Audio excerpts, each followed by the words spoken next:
पिंजरा पिंजरा रे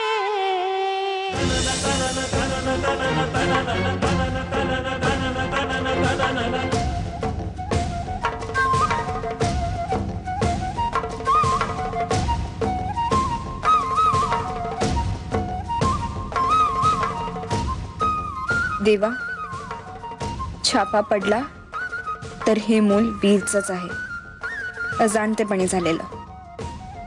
आणि काटा पडला तर यात वीरचा काहीच संबंध नाहीये. हे मूल दुसऱ्याच कोणाचं तरी आहे आणि वीरला या जाळ्यात ओढण्याचं हे कारस्थान केलं जात आहे. आता तू जे सांगशील तेच खरं.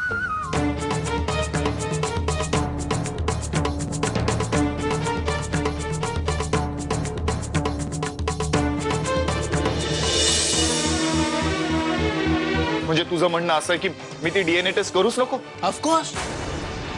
कारण नारायणीनं माझ्या समोर तिच्या पोटावर हात ठेवून बाळाची शपथ घेतली आणि बापाचं नाव काय असं विचारल्यावर तिनं तुझं नाव घेतलंय. आता बोल, काय करणार आहेस तू? म्हणजे याचा अर्थ की म्हणजे याचा अर्थ असा की जर डीएनए टेस्ट मध्ये सिद्ध झालं की ते मूल तुझं आहे, तर त्यानंतर त्या मुलाला सांभाळत सांभाळत नारायणी बरोबर अख्खं आयुष्य काढायचं. मग आनंदी, तिच्या बरोबरचा संसार, तुम्ही एकत्र पाहिलेली स्वप्न, सगळं विसरून जायचं. मम्मा, मी हे कधीच विसरू शकणार नाही. त्या आनंदीमुळे मला माझ्या बाळाची शपथ घ्यावी लागली. आता तूच सांग, मी तुझ्या पोटात असताना तुला कोणी माझी शपथ घ्यायला सांगितली असती तर तू घेतली असतीस का ग? मी जीव घेतला असता त्या माणसाचा. मग माझ्याच वाट्याला हे दुःख का? नारायणी,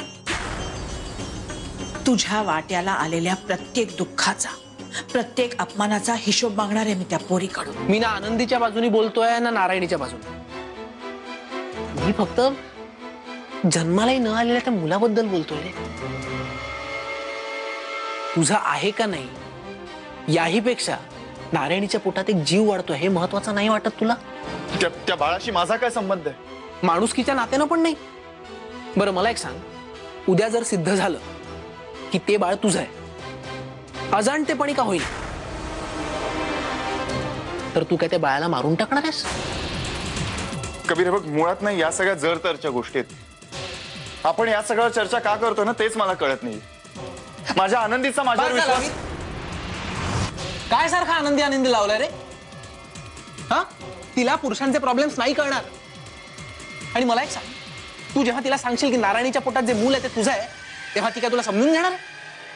एक मिनिट, आदळ आपट करेल ती. बायकांचं प्रेम जेवढं भरभरून असतं ना, तेवढाच त्यांचा तिरस्कार धारधार असतो, लक्षात ठेव. नाही कबीर, हे बघ कबीर, काही झालं ना तरी माझ्या आनंदीचा विश्वास मला नाही घालवायचा. कायदा माझ्या विरुद्ध गेला ना तरी मला काही फरक पडत नाही, पण माझी आनंदी माझ्यापासून लांब नाही गेली पाहिजे. सांग, तू सांग मला, मी काय करायला हवं? तिला सगळ्या गोष्टी सांगणं बंद कर, नाहीतर नक्कीच ती तुझ्यापासून लांब जाईल. तुम्ही उगा जीवाला नका लावून घेऊ समज. वाटलंच म्या बोलू का नारायणीशी? तिला म्हणावं, तुझ्या पोटात देशमुखांचा वंश वाढतोय. कोणी नसलं ना तुझ्या माग तरी म्या हाय, त्या पोराची आजी. तुझं बोलणं ऐकून जरा धीर आला बघ. मी आता तुम्हाला सरळ सांगते, तुम्ही सरळ नारायणीचं सामान बांधा आणि तिला इथं पाठवून द्या. अगं, सून आहे ती माझी. ललिता, ललिता, तुझी जीवाभावाची मैत्रीण आहे ना ती? बोल ना. उगा आगावपणा करू नकोस गजा. आपल्या घराण्याचा वंश वाढतोय तिच्या पोटात. आई, मी तुला परत एकदा सांगतोय, या भलत्या फंदात पडू नको. घरात कुणाचंही डोकं ठिकाणावर नाही आणि त्यात दादाला राग येईल असं तर काहीच करू नको. असला कसला रे देशमुख आहेस तू? हा, स्वतःच्या घराण्याच्या वारसाला नाकारतात होय? आई, तुला काय म्हणायचंय ते म्हण, फक्त दादाला राग येईल असं काही करू नको.